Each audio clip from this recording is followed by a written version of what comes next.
When I was in 6th grade, I broke my bond with my best friend. Raj and I would always play basketball together, and one day I made the careless mistake of passing him the ball without checking whether he was paying attention or not. A blink of an eye later, I see drops of blood trickling down along his nose from his eye. My friends rushed over to help him, but I just stood there. I was frozen, and I was scared. I imagined the pain that he was going through, and in my moment of fear, I made a mistake 100 times worse than hitting my best friend in the face with a basketball. Fear is something we all experience in our lives, from the most trivial to the significant matters. From the monster in the closet we fear as a child, to the fear of the future, or even a fear of failure, this emotion defines us in numerous respects. But fear has many important functions, I can't deny that. It provides a defense mechanism, a buffer against mindless pursuits and potential dangers. But what I want to talk to you about today is the greater extent to which fear hinders us by creating communication gaps, a lack of communication that isolates us as individuals and as societies as a whole. So, to get started. The main issue associated with fear arises from the fact that it hinders rationality and promotes more impulsive, emotional thinking. In their paper in the Annual Review of Psychology, Jennifer Lerner and others explain that emotions trigger consistent, universal responses in an effort to minimize cognitive processing. In essence, emotions act in a routine manner. Just as how your morning routine might be to wake up, take a shower, eat breakfast, and head off to work, or in the case of us teens, wake up, hit the snooze button, and fall asleep again. The emotion of fear triggers the common fight or flight response, in which we try to escape the surroundings that present a harm to us and our comfort. Now, it's basic human nature to act in this manner. We can't blame ourselves for that. So returning to my story, you're probably wondering what exactly it was I did to Raj, and you have a clue by now. In that moment of fear, my rationality was compromised, and my fear took over. And so I fled from the scene. Just imagine that for a moment. Your best friend not only hurts you, but now he ditches you in your injured condition and just walks away. I felt like a monster, but like I said, in that moment of fear, I just couldn't think straight. Now the issue is that in acting impulsively, fear creates a positive feedback cycle, and that only builds upon itself over time. And it's in this process that we as individuals become isolated from each other. So, after my incident with Raj, weeks passed by, and as expected, he ignored me. And I don't blame him for that. I knew I should apologize. I knew that was the rational thing to do. But I couldn't do that, because a new fear had emerged, the fear of failure. What if he didn't accept my apology? The thought that my fear was something so unforgivable was too much for me to handle. But at the same time, a part of me doubted my own fear. I mean, it's just stupid to think I shouldn't apologize, right? So I was inexpressive about it.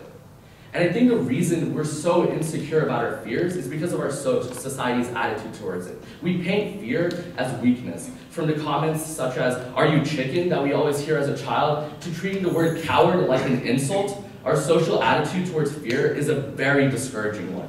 And because of this, we try to suppress it, to hold it back always, to never let it show through. Now, this extends beyond me personally, and to all of you as well, in the school or workplace. We all have colleagues who we may see as more experienced or more skilled. And we often find it hard to communicate with them. We are afraid of reaching out to them and trying to contact them. But I can tell you personally, it was only after I mustered up the courage to actually talk with these people that I gained valuable insight and advice that still drives me today. And this is why this is such a big deal. By isolating us as individuals, fear is preventing us from personally growing. Because in our society today, we're all about personal growth. We're trying to improve ourselves as individuals. And if we don't find those people, those mentors, those advisors who can actually help us, how do we do that? And this is why fear at an individual level can really harm us and hinder us. But obviously, interpersonal communication is not dead, right? Otherwise, I wouldn't be here talking to you right now. The issue is that fear, when you take these effects at a micro scale between us as individuals and extend them to a macro scale, And when entire societies and communities can be isolated, we should start to get worried. Acts of terror have always dramatically altered public sentiment, and this is no surprise. But what we don't realize is that in these acts of terror, the individuals who conduct these actions come to represent an entire community, entire group. And this is because fear breaks down communication among individuals. And so we're unable to have this opportunity to communicate with the other side, to understand their point of view, to correct potential misconceptions. And Lily Rothman of Time magazine points out that politics drives this further as fear-based political advertisements, such as the Daisy advertisement by Lyndon B. Johnson, in which he depicts a nuclear bomb threat, has only made the American population more afraid over time. And so what's happening is that we as a society are becoming more distant from other cultures, from other communities. And as a majority holding these fears, we are marginalizing minorities. And this idea has materialized many times in history. During the 20th century, for instance, we grew very wary of the communist movement, associating with words like dystopia, internal suppression, and excessive monitoring under Big Brother's ominous eyes.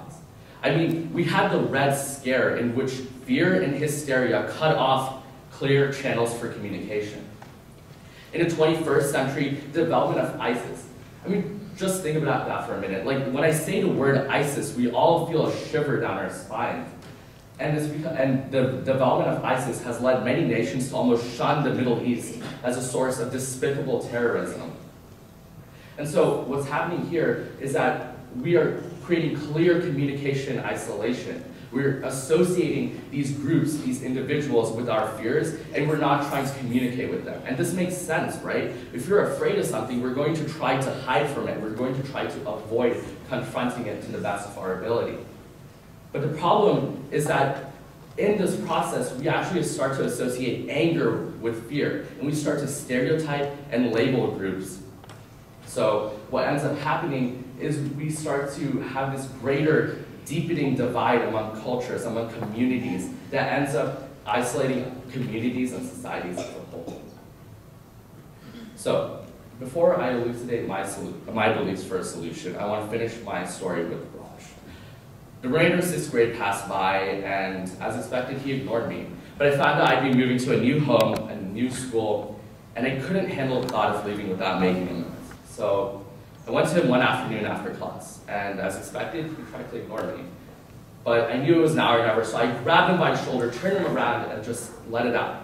Look, Raj, I'm sorry, one, for hurting you, but more than that, I'm sorry for running away. And I explained to him that in that moment of fear, I just couldn't think straight. Thankfully, he forgave me, and we were able to end on good terms. But because of this one incident with fear, I lost a year of memories, a year of friendship with my best friend. And so the ultimate trigger for me to overcome my fear was this fact that I was moving away. But it's important to realize that we shouldn't blame ourselves for having fear. That's a basic human emotion. But what we should target is the formation of this communication barrier, the lack of communication. Because it's only when we as individuals start to not communicate properly, or we as societies don't communicate well with each other, that these effects of fear start to form. And so the key to this is open communication about our fears. If you've ever tried talking about your fears with anyone, you realize that it's when you start talking that you feel a sense of relief. You understand the merits and flaws of your own worries, and you are able to overcome them. And this can extend to a global scale as well. We already have a framework. The United Nations promotes international communication, and through it, we can encourage more intercultural communication as well. But regardless of the scale at which we're resolving this issue, the basic way of targeting it is indeed open communication.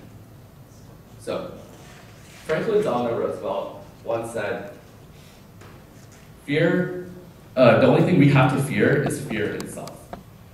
He wanted the American people to stay strong in an era of economic turmoil.